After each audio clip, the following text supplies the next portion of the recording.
especially with reopening and people going back to pubs and stuff? Because our exposure sites still, will they be put back in place to be listed once we are reopening? Because they're not at the moment. We will be looking at what contact tracing looks like in the New World Order.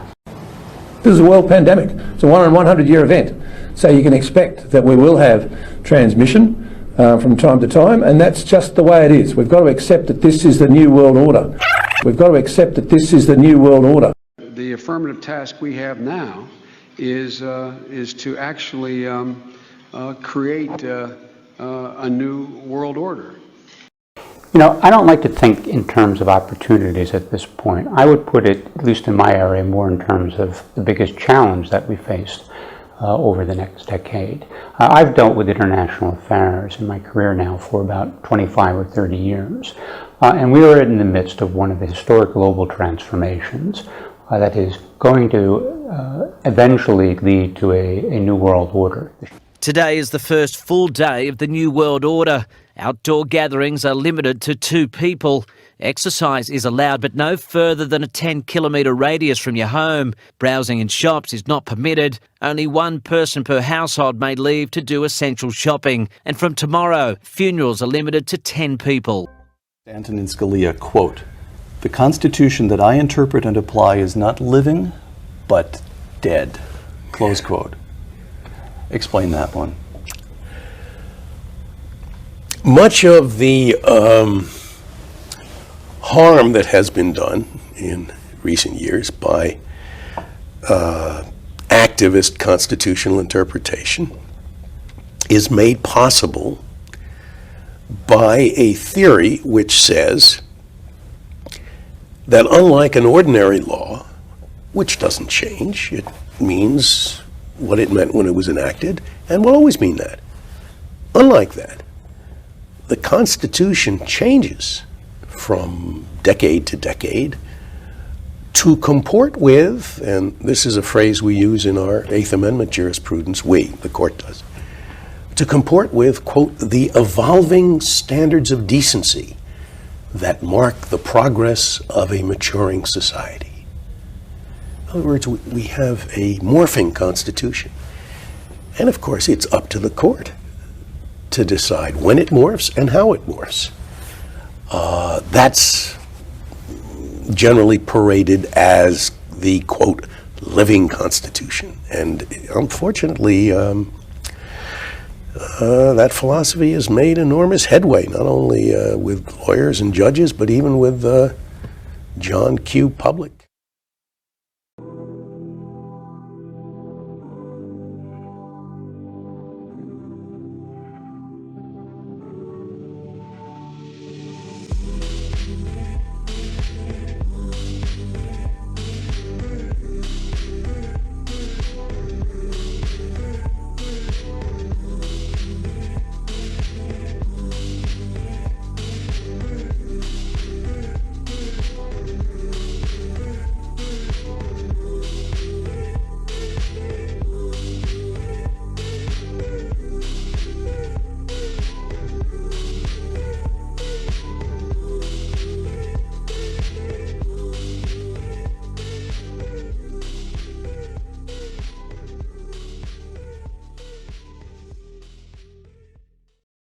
New documents obtained by the Brennan Center for Justice reveal that the LAPD directs officers to collect social media information of every individual they interview, including people who are not accused of a crime or arrested.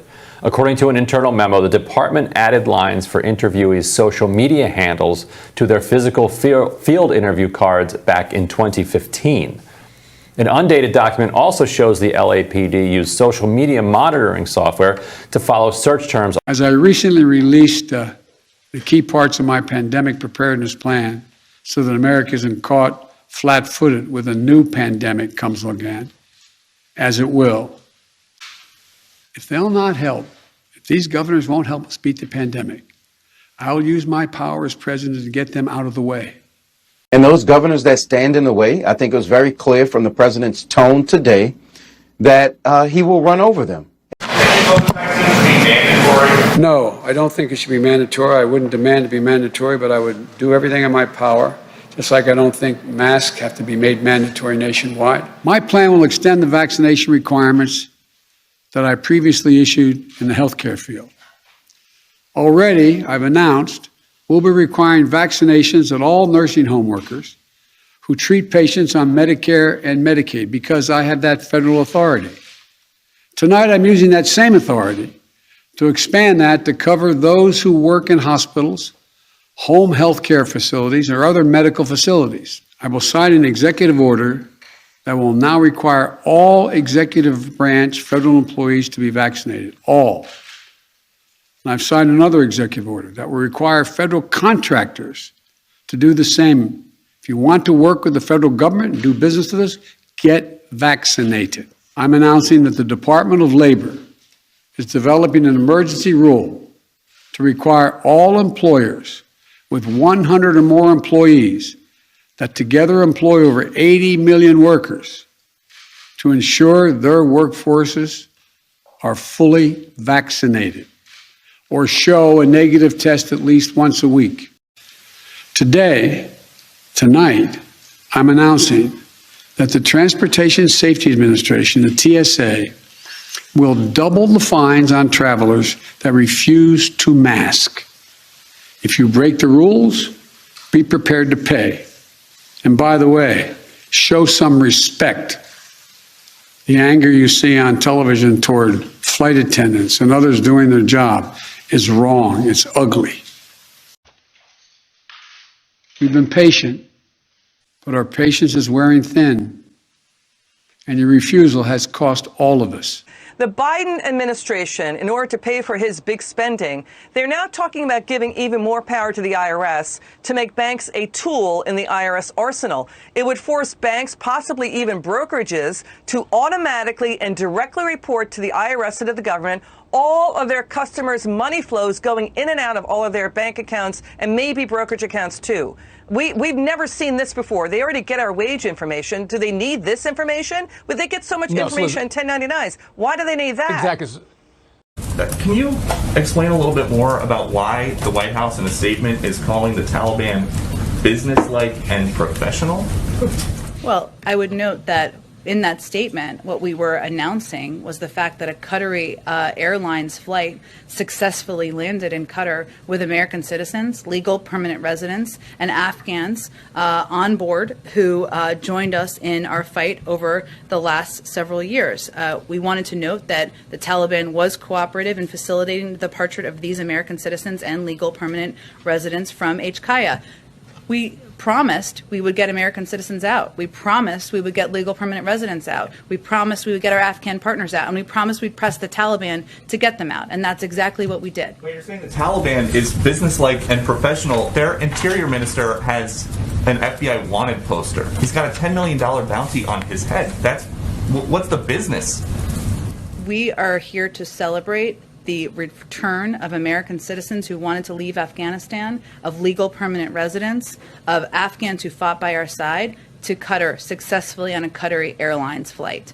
And in order to get those people out, we had to work with some members of the Taliban to press them and to work in a business-like manner to get them out. That is what we were stating in the statement. And in that statement it says this is a positive first step. Towards what? Towards getting additional people out who want to leave Afghanistan. Go ahead. Across the southern border into the country. Well, look, our objective is to get as many people vaccinated across the country as humanly possible. And so the president's announcement yesterday was an effort to empower businesses, to give businesses the tools to protect their workforces. That's exactly what we did. But certainly we want everybody to get vaccinated, and more people are vaccinated, whether they are migrants or whether they are workers, protects more people in the United States. But it's a requirement for people at a business with more than 100 people. It is not a requirement for migrants at the southern border. Why? That's correct. They are seemingly content with watching their patients die, not doing anything else, just watching them die. A grandfather on a ventilator fighting COVID, and his family is going to court to get the hospital to administer the controversial drug ivermectin. Hello again, everyone. I'm Tom Abrams. Thanks for staying up late with us on this Sunday. A court ruled in favor of that family, but the hospital, they say, still won't administer it.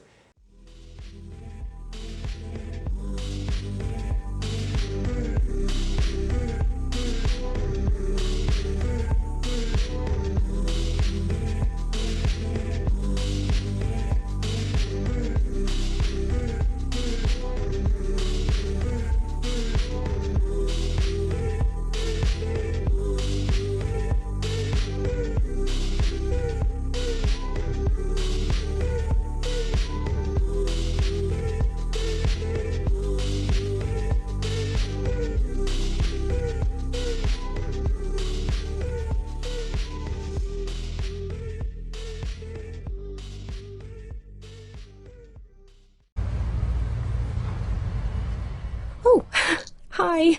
I'm so glad you're on time. I'm V. I'm looking forward to showing you around Plandopolis today.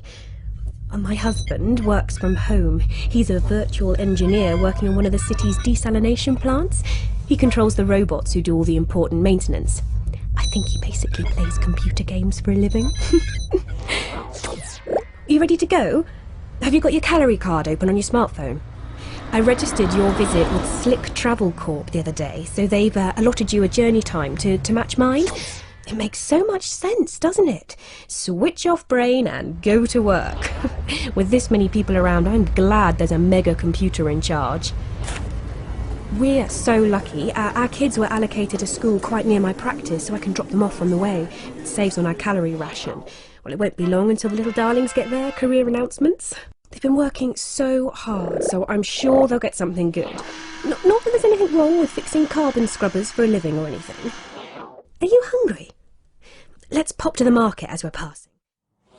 Right, what's on the menu this month? No, not meat. It's not your birthday. The Global Food Council are doing a really good job of keeping food production going. I mean, you don't get the choice you used to, but we're better off than most. I think it's probably easiest to walk from here. You barely see a car in the city centre nowadays, unless you're rich. Well, the state knows they just aren't practical anymore. We're all trying to meet our global carbon deal.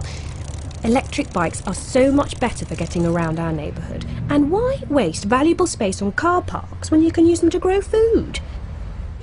I don't care what you say, Alex. They don't deserve to live in that ghetto. They are completely disconnected. No high-speed transport system, no new internet. They miss out on jobs and many essential services too. Oh, hi again. What a day.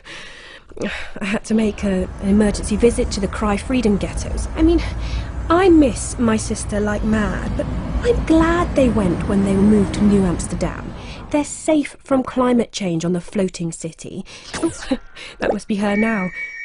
It's much easier to meet up with friends virtually now. So many cities have banned cars in central areas. Ooh, looks like she's got some juicy gossip.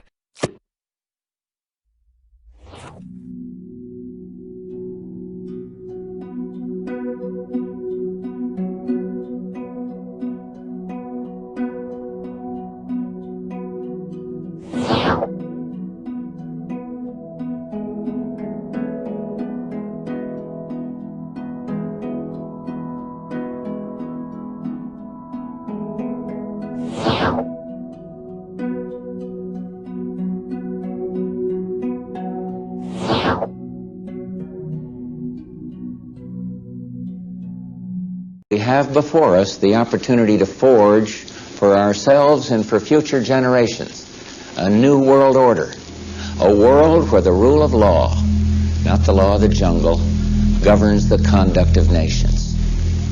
When we are successful, and we will be, we have a real chance at this new world order, an order in which a credible United Nations can use its peacekeeping role to fulfill the promise and vision of the UN's founders. We've been patient, but our patience is wearing thin.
Founders.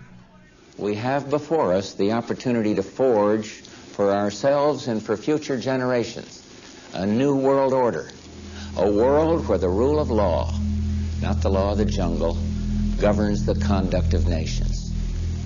When we are successful, and we will be, we have a real chance at this new world order, an order in which a credible United Nations can use its peacekeeping role to fulfill the promise and vision of the UN's founders.